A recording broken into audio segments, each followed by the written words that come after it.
Hello, everyone. Thank you for clicking on this video. My name is Chauncey. I am with Sonoma Technology.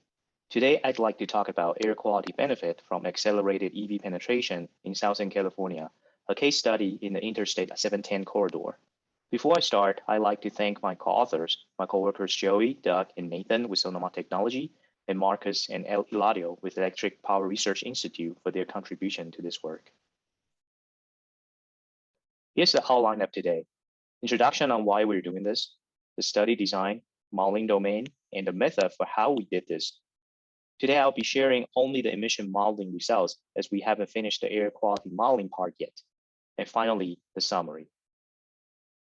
Previous study has shown that approximately 19% of the US population lives near high traffic volume roads. In areas with dense population, this percentage could be up to 79%. Nationally, greater traffic volume and density are associated with large numbers of non-white residents and lower median household incomes.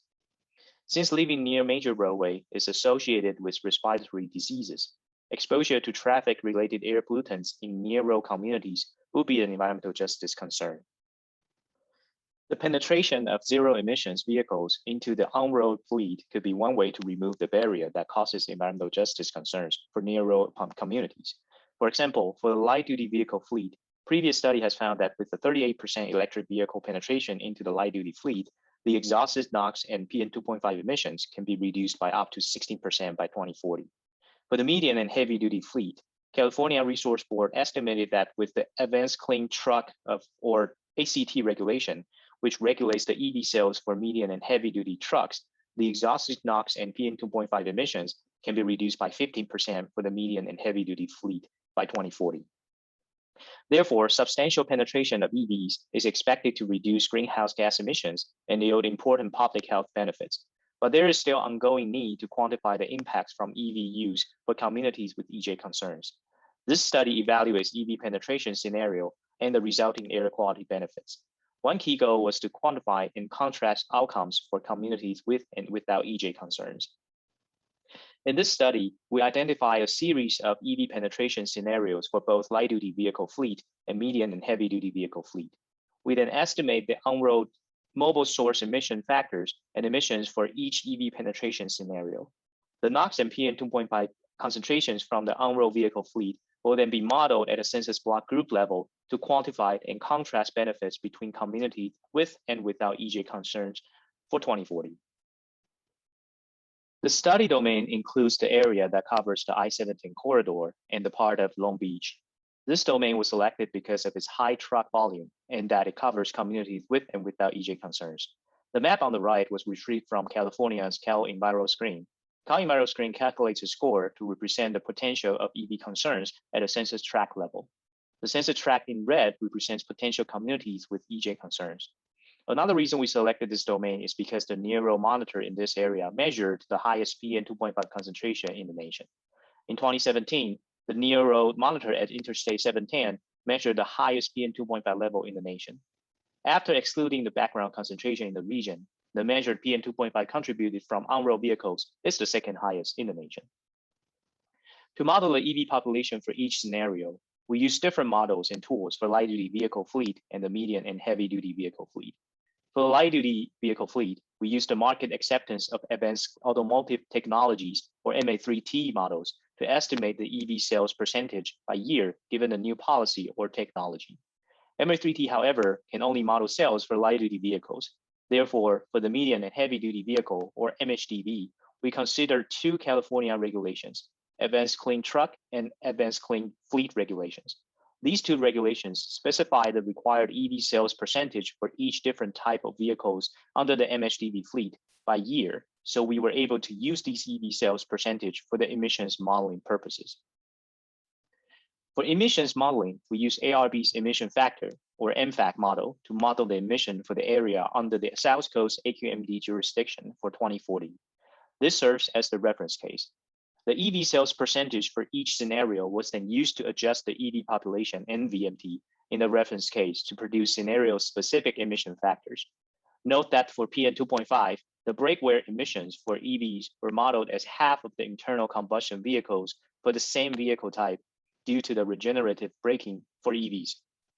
After the scenario-specific emission factors are generated, we use detailed activity data for roadways in the domain to combine with scenario-specific emission factors to calculate roadway-specific emissions. For air quality modeling, we used inverse distance weighting to interpolate air now monitored data that excluded near-road monitor data to estimate urban background concentrations.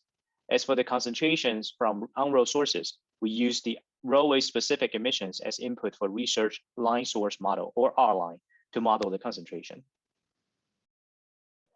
This table shows the EV penetration scenarios in this study. The reference case was established using MFAC 2017 because MFAC 2021 already has the ACT regulation embedded in the model. Since we want to evaluate the impact from ACT, we can't use MFAC 2021 to establish the reference case.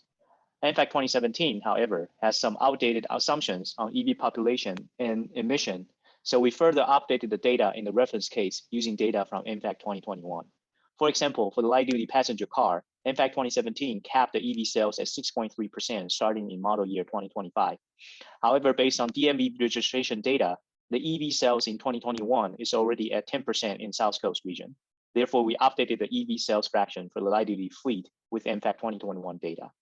Also, MFAC 2017 assumes the same brake wear emissions rate for EVs as for the internal combustion engine vehicles. We updated this emissions factor following the approach in MFAC 2021, where EV brake emissions is half of the internal combustion vehicle due to the regenerative braking to establish the reference case. The first EV penetration scenario is the high emissions reduction scenario, where for the LDV, we assume the cost to manufacture light-duty EVs is comparable to internal combustion engine vehicles starting in 2030. For medium and heavy-duty vehicle fleet, we assume both ACT and ACF regulations are in place. The second EV penetration scenario is the median emissions reduction scenario, where for the LDV, we assume the gasoline price to increase $0.07 per gallon a year, beginning in 2019. As for the MHDV fleet, we assume that only ACT is in place. The last EV penetration scenario is the medium and heavy-duty vehicle only scenario, where we assume no further policies to accelerate the EV penetration for the LDV fleet and ACT and ACF regulations for the MHDV fleet. Here's one example of the EV penetration modeling with light-duty passenger car. Since the reference case already has a certain number of EVs in the fleet, we assume that if the scenario-specific EV sales is less than the reference case, there wouldn't be additional EV penetration into the fleet. The figure from the right shows the EV sales fraction by model year for light-duty passenger car for each scenario. You can see that for scenario 1, the EV sales fraction exceeds that of reference case in 2034. As for scenario 2, the EV sales fraction never exceeds that of the reference case, thus there's no additional EV penetration for light-duty passenger car for that scenario. Here's another example with the heavy-duty public truck. Note, this is one of the 29 MFAC medium and heavy-duty trucks. Other vehicle types would have different EV sales fraction signature. In the reference case, since we assume that ACT does not exist, there's no EV. Scenario 1 showed an aggressive EV sales fraction, which is as a result of the ACF regulation. ACF regulation targets on a small portion of MHDVs, but is with an aggressive EV penetration scenario. Scenario 2 is the ACT only scenario and has a more gradual EV penetration schedule, although similar schedule is applied to a wider range of vehicle types compared to ACF. Here's the EV penetration results after considering the EV penetration for each scenario and vehicle type. The figure on the top right is the EV population by fleet and scenario. The number above the bars represent the difference in number of vehicles compared to the reference case. The figure on the bottom right is the internal combustion engine or ICE vehicle population. The number above each bar represents the percent change compared to the reference case. For LDV, scenario 1 replaced 9% of total on-road ICE vehicles with EVs, which is approximately 1 million vehicles. Scenario 2 replaced only 0.1% of ICE vehicles in the LDV fleet, because the estimated EV sales fraction by MA3T is mostly below the MFAC default values as shown in one of the earlier slides. For the medium and heavy-duty fleet, scenario 1, which is ACT and ACF regulations in combined, replaced 30% of ICE vehicles with EV, which corresponds to approximately 260,000 vehicles. Scenario 2, which is the ACT only scenario for the MHDV fleet, replaced 28% of ICE vehicles. This means that for the entire MHDV fleet, ACF replaced only an additional 2% of the ICE with EVs.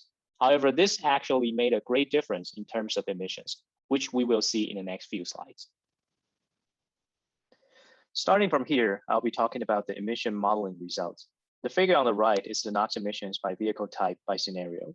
The values on the bars represent the percent change in emission compared to the reference case. For the light-duty fleet, scenario 1 reduced LDV NOx emissions by 8%, while scenario 2 reduced only 0.3% of NOx. While the EV penetration plays an important role here, I also want to point out that the policies that affect earlier model years would result in more emission reduction as older vehicles' emission rate is higher. For the medium and heavy-duty fleet, scenario 1, which is ACT and ACF regulations in combined, reduced the NOx emissions by 32%, while scenario 2, which is ACT only, reduced NOx emissions by 17%. Recall from the previous slide, the ACF replaced an additional 2% of ICE MHDVs, and from this slide, that 2% ICE MHDVs results in an additional 15% NOx emissions reduction. Comparing scenario 1 and 3, where scenario 3 has no EV penetration policy for the LDV fleet, we see that the EV penetration into the LDV fleet has less impact on NOx emissions reduction.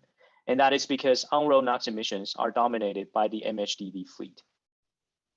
This figure shows the summaries for the PM2.5 emissions by vehicle fleet and scenarios. In contrast to NOx emissions, by 2040, LDV contribute most of the on-road PM2.5 emissions, making the benefit of electric MHDVs less impactful. Note that the PM2.5 emissions here include running exhaust, tire wear, and brake wear. We can see from scenario 3, where there is only regulations for the MHDV fleet, with 18% of PM2.5 emission reduction in the MHDV fleet, the overall PM2.5 reduction is only 4%. So why this emission reduction looks so different from NOx? It is because the major contributor for PM2.5 is the LDV fleet as a result of brake wear being the major emission process that contributing to on-road PM2.5.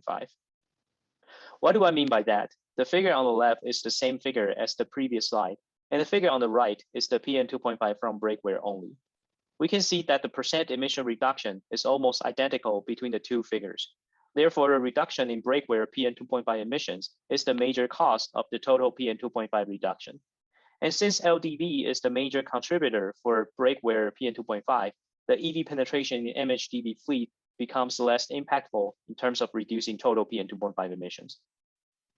If we, however, focus on the running exhaust PM2.5 emissions, the emission reduction pattern looks more similar to the NOx emissions reduction, although the level of emission is low compared to the brake wear emissions. And because for running exhaust PM2.5, MHDV is the major contributor, the EV penetration in the LDV fleet is less impactful. By comparing scenarios 1 and 3, we can see that the penetration in the LDV fleet results in 3 additional % of overall running exhaust PM2.5 emissions. Here's the summary of our current finding. Scenario 1, our high emissions reduction scenario, reduced in total 9% of ICE vehicles, resulting in 27% NOx reduction and 8% PM2.5 reduction. Scenario 2, the median reduction scenario, where we assume less aggressive EV penetration policies for both LDV and MHDV fleet, showed a 2% ICE reduction, resulting in 14% and 4% NOx and PM2.5 reductions.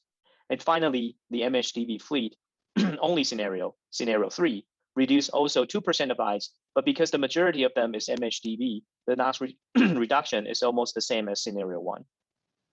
And it is because MHDV is the major contributor for NOx. EV penetration in our scenarios does not greatly reduce PM2.5 emissions. Brake wear in future years is the biggest contributor for PM2.5 emissions, and LDV is the biggest contributor for brake wear PM2.5. Since the EV penetration in the LDV fleet is not high in our scenarios, the overall PM2.5 emissions reduction is limited. Our next step is to use these emissions modeling results to estimate roadway-specific emissions using traffic activity data from Straightlytics.